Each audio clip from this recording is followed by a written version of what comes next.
명환 씨가 어떻게 나한테 이럴 수 있습니까? 그럼 나한테 했던 고백은 다 거짓이었던 겁니까? 이럴 거면 나한테 그런 약속들은 하지 말았어야지요. 그날 저는 복지관 노래교실 한쪽에 앉아 있었습니다. 마이크를 든 제 손은 덜덜 떨렸고 노래는 자꾸 음이 흔들렸습니다. 노래를 잘 못 불러서가 아니었습니다. 눈앞에 서 있는 남자가 불과 몇 달 전과는 전혀 다른 얼굴로 저를 바라보고 있었기 때문이었습니다. 처음 그를 만난 건 몇 달 전 복지관 노래교실에서였습니다. 선생님이 다음 순서 32번 김미자 씨 나오세요 하고 제 이름을 불렀을 때 제 손은 차갑게 식어 있었습니다. 사람들 앞에서 노래를 부른다는 게 제겐 너무 낯설고 두려운 일이었으니까요. 그 순간 옆자리에서 조용히 마이크를 건네주며 웃어준 사람이 있었습니다. 떨지 마세요. 잘하실 겁니다. 낯선 남자의 한마디. 그 말은 제 가슴 속 얼어붙은 두려움을 스르르 녹이는 듯 했습니다. 처음 본 사람이었는데 그 눈빛이 어쩐지 오래전 잃어버린 따뜻함을 닮아 있었습니다. 저는 떨리는 목소리로 노래를 불렀습니다. 박자가 조금씩 어긋나고 음이 흔들렸지만 제 옆에서 그가 박수를 맞춰주자 이상하게도 노래가 끝까지 이어졌습니다. 노래를 마치고 자리에 돌아오자 그는 제 옆에 앉아 작은 목소리로 말했습니다. 혹시 다음 시간에 저랑 듀엣 한 곡 해보실래요? 같이 부르면 덜 떨리실 겁니다. 그때부터였습니다. 제 마음이 두근거리기 시작한 건 그날 이후 저는 노래교실 가는 날만 기다렸습니다. 매주 화요일 그날이 다가오면 괜스레 옷장을 열고 오래 입지 않던 블라우스를 꺼내 입었습니다.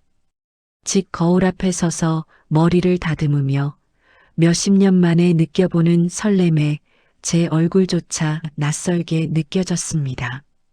노래교실에서 그는 언제나 제 옆자리를 지켰습니다. 수업이 끝나면 늘 따라 나서며 오늘 커피 한잔하고 가실래요? 하고 묻곤 했습니다. 처음에는 사양했지만 어느새 저도 그의 제안을 기다리게 되었습니다. 우리가 앉던 다방 구석 자리, 탁자 위에 놓인 두 잔의 믹스커피, 그 따스한 향기 속에서 저는 남편과 사별한 뒤 수십 년간 얼어붙어 있던 마음이 녹아내리는 걸 느꼈습니다. 그는 제 이야기를 잘 들어주는 사람이었습니다. 자식 얘기를 하면 고개를 끄덕이며 정말 훌륭하게 키우셨네요 하고 말해주었고 제가 혼자 살아온 외로움을 털어놓으면 그동안 얼마나 힘드셨을까요 하고 제 손등을 다독여 주었습니다. 오랜만에 저는 누군가에게 여자로서 존중받고 있다는 느낌을 받았습니다.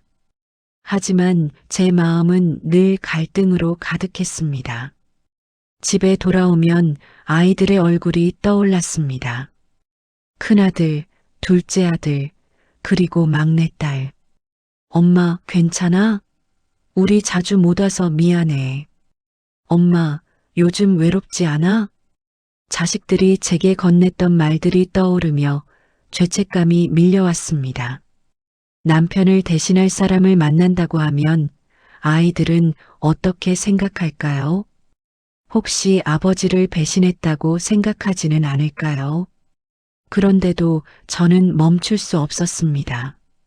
오랜 외로움 끝에 찾아온 따뜻한 손길을 놓는다는 게 저로서는 도저히 불가능한 일이었습니다. 어느 날 그는 제게 작은 상자를 건넸습니다. 그 안에는 은빛 반지가 들어 있었습니다. 비싼 건 아닙니다. 하지만 제 진심입니다. 남은 인생 저랑 같이 걸어가 주시겠습니까? 순간 눈물이 솟구쳤습니다. 저는 고개를 끄덕이며 그의 손을 꼭 잡았습니다. 그렇게 우리의 관계는 더욱 깊어졌습니다. 반지를 받은 날 이후로 저는 매일 밤 잠을 설쳤습니다. 기쁨과 두려움이 동시에 몰려왔습니다. 내가 이 나이에 다시 반지를 끼다니. 이게 꿈은 아니겠지? 거울 앞에서 반지를 바라보다가도 문득 큰딸 얼굴이 떠오르면 마음이 철렁 내려앉았습니다. 며칠 후 큰딸이 집에 왔을 때였습니다. 엄마, 요즘 얼굴이 환해졌어요. 무슨 좋은 일 있으세요? 그 말에 저는 얼굴이 붉어져 아무 말도 하지 못했습니다. 하지만 딸은 눈치가 빠른 아이였습니다. 엄마, 혹시 누굴 만나세요? 저는 손사래를 치며 얼버무렸습니다. 아니야, 그런 거 없어. 그냥 요즘 노래교실 다니니까 기분이 좀 나아져서 그래. 그러자 딸은 저를 빤히 바라보다가 조용히 말했습니다. 엄마, 조심하세요. 요즘 뉴스 보면 노인들 상대로 한 사기꾼들 많아요. 엄마 같은 분들 외로움 이용하는 사람들이요. 그 말에 가슴이 철렁 내려앉았습니다. 그러나 곧 스스로를 다독였습니다. 아니야. 명환 씨는 달라. 그 사람 눈빛을 보면 알아. 거짓이 아니라는 걸. 노래교실이 있는 날이면 저는 일찍부터 준비했습니다. 평소라면 대충 묶던 머리도 공들여 빗고 잘 입지 않던 원피스를 꺼내 입었습니다. 복지관에 도착하면 그는 늘 입구에서 기다리고 있었습니다. 미자 씨, 오늘도 예쁘십니다. 그 말 한마디에 제 얼굴은 금세 붉어졌습니다. 우리는 수업이 끝나면 늘 다방에 갔습니다. 작은 카세트에서 흘러나오는 트로트 음악, 종업원이 가져다 주는 다소 쓴 커피, 그런 사소한 것마저도 특별하게 느껴졌습니다. 어느 날 그는 제게 조심스럽게 물었습니다. 미자 씨, 혹시 요즘 생활은 괜찮으십니까? 자식들이 자주 찾아오나요? 저는 한숨을 쉬며 말했습니다. 바쁘다는 핑계로 잘 안 옵니다. 그럴 땐 더 외롭죠. 그는 제 손을 꼭 잡으며 말했습니다. 앞으로는 제가 있잖습니까? 외롭지 않게 해드리겠습니다. 그 말에 저는 눈물이 핑 돌았습니다. 하지만 그 따뜻함도 오래가지 않았습니다. 어느 날부터인가 그는 조금씩 변하기 시작했습니다. 이번 주는 못 만날 것 같습니다. 지인들 모임이 있어서요. 예전 같으면 자세히 설명해 주던 사람이 점점 짧고 차갑게 대답하기 시작했습니다. 그리고 제 집에 오고 간 날이면 이상하게도 물건이 하나둘 사라지기 시작했습니다. 처음엔 작은 팔찌, 그 다음엔 목걸이, 지갑 속 현금까지. 저는 혼란스러웠습니다. 설마 그럴 리 없어. 내가 어디다 둔 걸 깜빡했겠지. 하지만 세 번째 물건이 사라졌을 때 저는 더는 부정할 수 없었습니다. 저는 용기를 내어 물었습니다. 명환 씨, 혹시 제 목걸이 본 적 있으십니까? 아무리 찾아도 안 보여서요. 그 순간 그의 얼굴은 싸늘하게 굳었습니다. 미자 씨, 지금 저를 의심하는 겁니까? 아니에요. 그런 게 아니라 제가 깜빡 잊고 어딘가 둔 걸 수도 있어서요. 그는 한숨을 쉬며 고개를 저었습니다. 신뢰가 없는 관계라면 더는 의미가 없습니다. 그 말에 제 가슴은 무너져 내렸습니다. 잘못은 제가 아닌데 저는 그 앞에서 사과해야 했습니다. 제가 잘못했어요. 괜히 불안해서 그랬어요. 다시는 그런 말 안 할게요. 그는 마지못해 웃으며 말했습니다. 좋습니다. 이번 한 번은 넘어갑니다. 하지만 기억하세요. 나 아니면 누가 미자 씨 같은 사람 만나줍니까? 그 말은 칼처럼 제 가슴을 베었지만 저는 웃으며 고개를 끄덕일 수밖에 없었습니다. 며칠 후 큰아들이 집에 들렀습니다. 오랜만에 손주들도 함께 와서 집안이 잠시 활기가 돌았습니다. 저는 반가움에 정성껏 차린 저녁상을 내놓았습니다. 그런데 큰아들이 제 손가락을 보고 말했습니다. 엄마, 반지 새로 사셨어요? 어디서 이렇게 예쁜 걸? 저는 순간 당황해 식탁 위에 있던 숟가락을 떨어뜨렸습니다. 아, 그게 그냥 노래교실에서 기념품으로 받은 거야. 큰아들은 눈을 가늘게 뜨고 저를 바라보았습니다. 기념품 치고는 너무 근사한데요. 엄마, 혹시 누굴 만나세요? 손주들이 떠드는 소리에 묻히길 바랐지만 제 귀에는 아들의 물음만 크게 울렸습니다. 저는 억지 웃음을 지으며 고개를 저었습니다. 그럴 리가 있니? 그냥 오래 쓰던 건데 내가 못 본 거야. 아들은 쉽게 납득하지 못한 눈치였지만 더 묻지는 않았습니다. 대신 숟가락을 내려놓으며 조용히 말했습니다. 엄마, 제가 괜한 소리 하는 걸 수도 있지만 요즘 그런 사건 많잖아요. 혼자 계신 분들 노려서 돈이나 물건 빼앗아 가는 사람들. 엄마 같은 분들한테 다정한 척 다가와서 그 말이 가슴을 후벼 팠습니다. 아들이 맞는 말을 한다는 걸 저도 어렴풋이 알고 있었습니다. 그런데도 저는 고개를 저으며 단호하게 말했습니다. 우리 아들, 괜한 걱정 마라. 엄마는 그런 사람 절대 안 만나. 하지만 그날 밤 거울 앞에 서서 제 손가락에 낀 반지를 바라보며 스스로에게 물었습니다. 나는 지금 뭐 하고 있는 걸까? 정말 괜찮은 걸까? 며칠 뒤 명환 씨는 제게 전화를 걸어왔습니다. 미자 씨, 혹시 이번 달에 조금 도와주실 수 있습니까? 갑자기 급한 일이 생겨서 저는 깜짝 놀라 물었습니다. 급한 일이라니요? 무슨 일이세요? 그는 한숨을 내쉬며 말했습니다. 동생이 병원비가 급히 필요합니다. 제가 준비하던 돈이 있는데 갑자기 막혀버려서요.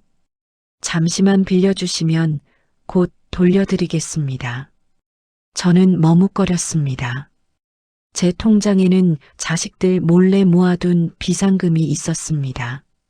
자식들이 알면 분명 화낼 것이었습니다. 이 돈은 내가 혹시 아프면 쓰려고 모아둔 건데. 하지만 그의 간절한 목소리가 제 마음을 흔들었습니다. 제가 조금은 드릴 수 있습니다. 하지만 큰 돈은 안 돼요. 그는 곧장 제 손을 잡으며 고마움을 연발했습니다. 역시 미자 씨밖에 없습니다. 걱정 마세요. 곧 갚겠습니다. 그날 밤 저는 통장 비밀번호를 누르며 손이 덜덜 떨렸습니다. 자식들에게는 평생 말하지 못할 선택을 하고 있다는 걸 알면서도 저는 멈출 수 없었습니다. 그 후로 그는 점점 더 요구가 잦아졌습니다. 미자 씨, 이번에 조금만 더 도와주시면 안 될까요? 미자 씨, 사실 이번에도 곤란한 일이 생겼습니다. 처음엔 미안하다며 고개를 숙이던 그가 점점 당연하다는 듯 요구하기 시작했습니다. 저는 불안했습니다. 혹시 내가 잘못된 길로 들어서고 있는 건 아닐까? 그러면서도 그의 따뜻한 미소 하나에 그동안 쌓인 의심이 무너져 내리곤 했습니다. 그리고 어느 날 저는 복지관 근처에서 충격적인 장면을 보았습니다. 명환 씨가 젊어 보이는 여자와 함께 다정하게 걸어가고 있었습니다. 두 사람이 손을 꼭 잡은 모습은 누가 봐도 연인처럼 보였습니다. 순간 제 다리가 후들거려 몸을 가누기 힘들었습니다. 눈앞이 캄캄해지며 가슴이 쪼여왔습니다. 설마 아닐 거야. 그냥 지인일 거야. 스스로를 다독였지만 여자의 웃음소리와 그가 등을 토닥이는 손길은 제 부정을 무너뜨렸습니다. 그날 밤 저는 이불을 뒤집어 쓰고 한참을 울었습니다.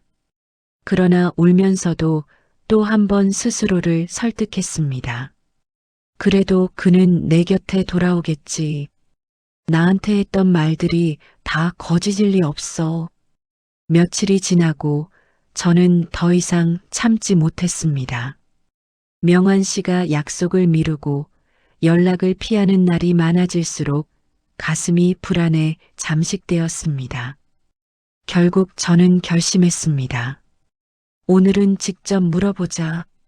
더는 끌려다니지 말자. 복지관 수업이 끝난 날 저는 그에게 다가가 조심스레 말했습니다. 잠깐 얘기 좀 할 수 있을까요? 그는 피곤하다는 듯 고개를 저었습니다. 오늘은 힘듭니다. 나중에, 지금 아니면 안 됩니다. 제 목소리가 떨렸지만 제 눈빛만큼은 단호했습니다. 그는 마지못해 근처 카페로 들어갔습니다. 커피를 시키자마자 저는 바로 물었습니다. 명환 씨, 저한테 솔직히 말해주세요. 그날 그 여자분은 누구입니까? 순간 그의 얼굴에 스치는 미묘한 표정. 당황했지만 곧 비웃음으로 덮었습니다. 아, 미자 씨. 아직도 순진하시군요. 그냥 아는 후배입니다. 괜한 오해는 그만하시죠. 그럼 왜 손을 잡고 다정하게 웃으셨습니까? 제가 분명히 보았습니다. 남녀가 손잡는 게 무슨 대수라고. 나이가 들면 그 정도는 아무것도 아닙니다. 그 순간 제 안에서 뭔가 무너져 내렸습니다. 그러나 저는 마지막 희망처럼 물었습니다. 그럼 저한테 했던 고백은요? 남은 인생 함께 하자는 말은요? 그는 차갑게 웃으며 커피잔을 내려놓았습니다. 미자 씨, 이제 그만합시다. 잠깐 즐거웠으면 된 거 아닙니까?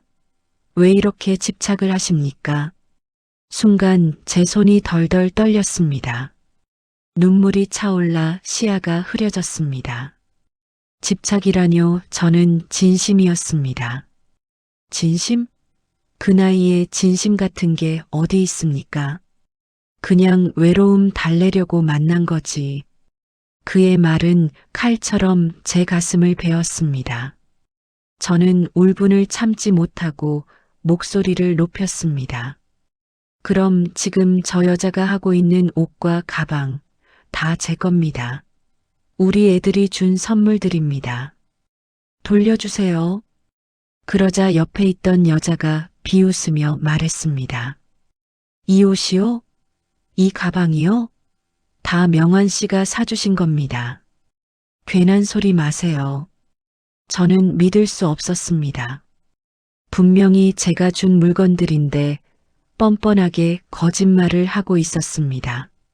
명환 씨는 차갑게 말했습니다. 미자 씨, 이럴수록 추해집니다. 모임에서도 다들 미자 씨에 대해 안 좋은 얘기를 합니다. 저도 이제 더는 상대 못하겠습니다. 그 말을 끝으로 그는 자리에서 일어나 여자의 손을 잡고 떠나갔습니다. 카페 한가운데 덩그러니 남겨진 저는 손이 떨려 커피잔을 쥘 수조차 없었습니다. 주위 사람들이 웅성거리며 저를 바라보는 시선이 칼날처럼 느껴졌습니다.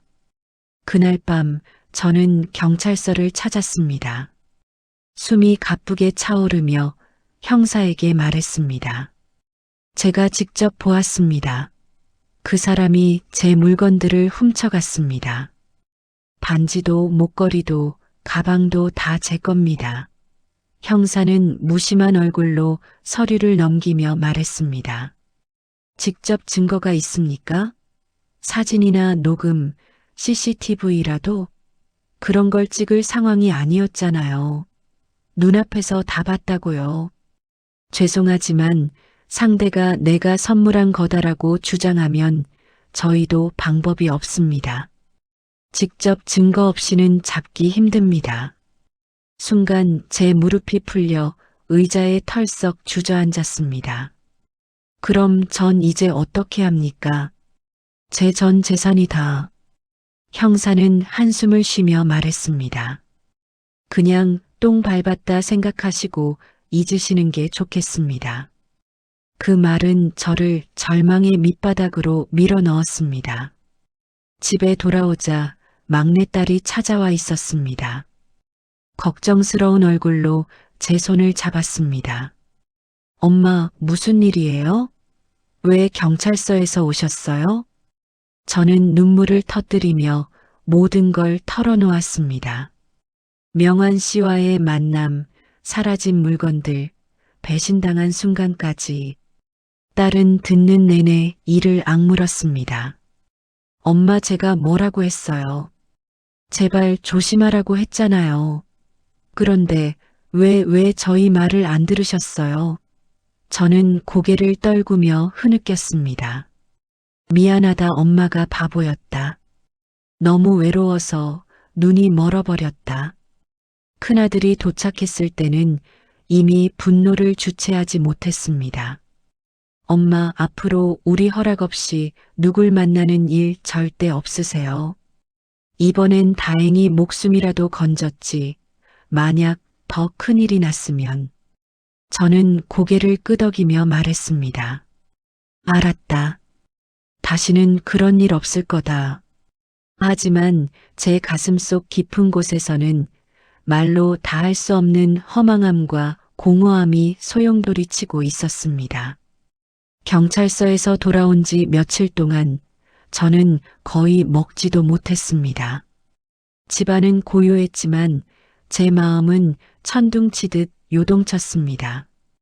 냉장고 문을 열어도 밥상을 차려도 손이 덜덜 떨려 젓가락조차 제대로 잡을 수 없었습니다. 이웃 아주머니가 문을 두드렸습니다. 미자 씨, 요즘 얼굴이 왜 그래요? 어디 아픈 거 아니에요? 저는 억지 웃음을 지으며 고개를 저었습니다. 아니에요. 그냥 조금 피곤해서요.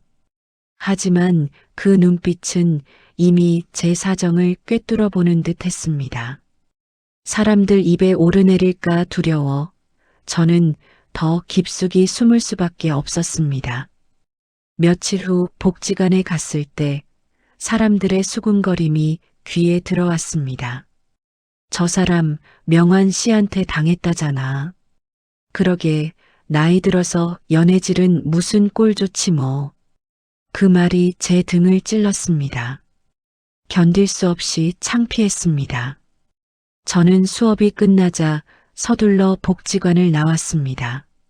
하지만 발걸음은 무겁고 눈물이 앞을 가렸습니다. 그날 밤 제 오랜 친구 영숙이에게 전화를 걸었습니다. 그 친구는 남편과 오래전에 이혼하고 혼자 아들을 키우며 살았는데 늘 강단 있는 사람이었습니다. 영수가 나 바보 같은 짓을 했어. 제 목소리가 떨리자 친구는 곧장 직감했습니다. 무슨 일인데 그래? 솔직히 말해봐. 저는 흐느끼며 모든 걸 털어놓았습니다. 반지, 사라진 물건들, 그의 차가운 말, 경찰서에서의 허망한 대답까지. 한참을 듣던 영숙이는 한숨을 쉬었습니다. 미자야, 내가 뭐라고 했니? 외로울 때 만나는 건 절대 아니라고 했잖아. 외로움에 눈이 멀면 제대로 볼 수가 없다고. 너 같은 경우가 흔한 거야. 나도 주변에서 많이 봤어. 나는 그래도 진심이라고 믿었어. 사람을 믿은 게 죄니? 죄는 아니지. 다만 그 믿음을 악용하는 사람들이 문제야. 근데 결국 선택은 내가 한 거야. 그래서 더 아픈 거고, 친구의 말은 날카로웠지만 그만큼 따뜻했습니다. 시간이 조금 흐르자 자식들이 다시 찾아왔습니다. 막내딸은 제 손을 꼭 잡고 말했습니다. 엄마, 이제 제발 저희한테 솔직하게 말해주세요. 엄마가 외로우면 외롭다고, 힘들면 힘들다고, 혼자 참지 마시고요. 저는 고개를 끄덕이며 눈물을 훔쳤습니다. 그래, 이제는 숨기지 않을게. 그동안 엄마가 너무 바보 같았다. 큰아들도 조용히 말했습니다. 엄마, 우리도 살다 보면 바쁘고 힘들어서 자주 못 오지만 엄마 혼자 두는 게 늘 마음에 걸렸어요. 그러니까 앞으로는 저희한테도 의지하세요. 그제야 제 마음은 조금씩 풀어졌습니다. 여전히 깊은 상처가 남아 있었지만 자식들의 손길이 그 상처 위에 약을 발라주는 듯 했습니다. 그러나 여전히 밤이면 명환 씨의 목소리와 웃음이 귀에 맴돌았습니다. 그 달콤한 말들이, 그 따뜻한 손길이 모두 거짓이었다는 걸 받아들이는 데는 오랜 시간이 필요했습니다. 거울 앞에 서서 저는 스스로에게 물었습니다. 나는 왜 이렇게까지 되었을까? 왜 눈이 멀었을까? 답은 하나였습니다. 외로움이었습니다. 남편을 잃고 자식들이 떠난 빈집에서 홀로 살아온 긴 세월. 그 외로움이 결국 제 눈을 가려 누군가의 거짓을 진심이라 착각하게 만들었던 것입니다. 이제 저는 말할 수 있습니다. 외로움은 누구에게나 찾아옵니다. 하지만 그 외로움 때문에 무작정 손을 내밀면 저처럼 모든 것을 잃을 수도 있습니다. 사람 때문에 괴로울 바엔 차라리 혼자가 낫다는 말이 있습니다. 저는 이제야 그 말의 진심을 깨달았습니다. 외롭더라도 스스로의 삶을 지켜내는 게 가장 큰 용기라는 것을 저는 제 경험으로 알게 되었습니다. 여러분, 제 이야기를 들으시면서 어떤 생각이 드셨습니까? 저처럼 외로움에 속아 모든 걸 잃는 분이 더는 없기를 바랍니다. 제 이야기가 마음에 와닿으셨다면 좋아요와 구독, 그리고 주변에 꼭 공유해 주시면 감사하겠습니다. 다음엔 더 깊은 이야기로 찾아뵙겠습니다.